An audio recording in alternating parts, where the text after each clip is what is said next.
Huyu jamaa hapa anaitwa David. Alikuwa ni mwenye upendo na furaha kwa familia yake, kwa maana ya mke wake Jolene na mwanaye wa kike. Lakini furaha ilianza kuingia dosari baada ya kukutana na Tina, mwanamke mrembo na mwenye ushawishi aliyetia doa ndani ya David family. Je, unajua ni nini kiliendelea? Na ni nini kilipelekea hadi David kutaka kutoa talaka kwa mkewe Jolene? Kuwa nami mpaka mwisho wa story hii. Na mimi ni Triple MTZ. Subscribe pia na turn on notifications kwa kugusa alama ya kengele upande wa kulia ili uwe kwanza kupata video zetu. Stori yetu ya leo inaanza kwa kuonyesha maisha ya David, mwanaume mwenye familia bora, mke mzuri, watoto wa furaha, kimya na amani. Aliyejiorodhesha kama mume mzuri na baba mwenye kujali. Tabia zake zilikuwa mfano. Alijivunia ndoa yake na furaha iliyokuwa katikati ya familia. Lakini kama kila hadithi inavyopendekeza matukio ya kushtua, maisha yake polepole yalipata mabadiliko. Katika mkutano wa kazi, David alikutana na Tina, mwanamke mvuto mwenye haiba na tabia tofauti kabisa na mke wake. Haikuchukua muda kuona uwepo wake ukaanza kuiga hisia nyingine ndani yake. Kulikuwa na cheche ya mazungumzo, tabasamu na mahusiano ya kitaalamu yaliyoanza kugeuka kuwa kitu kingine. Mwanamke wake Jolene alianza kuhisi mabadiliko yaliyokuwa yakipita kwa kichwani.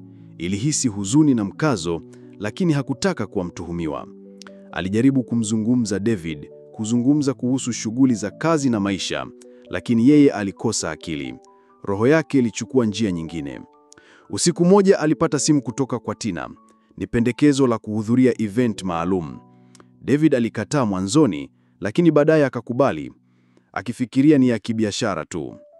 Usiku huo uliongoza katika mambo si ya kawaida: mziki, mwanga, hisia za karibu, na katika sehemu ile David na Tina walishindwa kuzuia ukimya wa mazungumzo yaliyokwisha mipaka. Kutoka humo ulichipuka uchungu mpya ndani ya David, furaha iliyokwisha tena, viboko vya wivu, dhamira ya siri.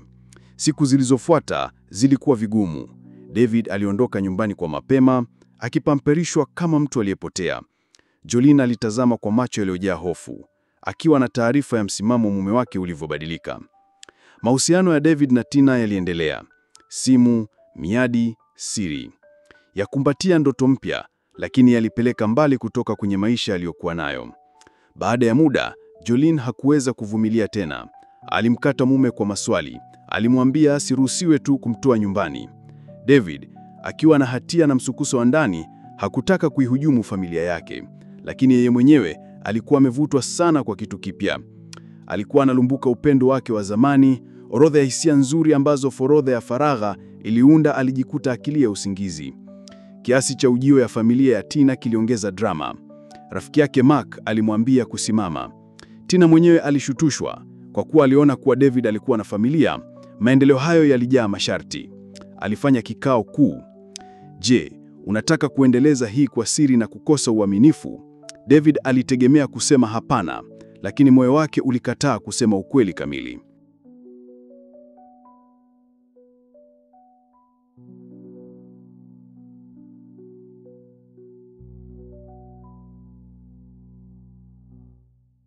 Jolene, akiwa na nguvu za kujihami, alitoa hati ya talaka na aliapa kuendelea mbele bila kujivumbua ikiwa atakuwa na tabia ya uaminifu. David alijikuta amedhihirisha kuwa alikuwa ameshikwa viu ya mapenzi ya mwanya, mapenzi yaliyopoteza sauti ya busara. Alipogundua ilikuwa imefikia mwisho wake, akabaki na chuki na hatia kubwa. Mchakato wa talaka ulianza. Hata hivyo haikuwa rahisi. Ilikuwa muda, pesa, hisia. Familia yako, watoto, nyadhifa, kila kitu kilijeruhiwa. Tina alihofia kuhusishwa. Jolene alitamba kuwa binti wa kiapo cha uaminifu. David alikatishwa moyo, akaomba msamaha mara nyingi, lakini alikosa uwezo wa kurekebisha. Baada ya miezi, Jolene alipoona mabadiliko, kama mume wake alikuwa ameonyesha mabadiliko ya kweli, alikubali kutoa nafasi ya maridhiano kidogo. Hata hivyo, alianza siku nyingine mpya, mapenzi yaliyopo, majeraha yaliyopo, kila upande ulitaka uone tofauti. David alikasirika, ni sorry tena. Alianza kujua kuwa baadhi ya maumivu hayaponi mara moja. Mwisho wa filamu ulianza kuleta matumaini.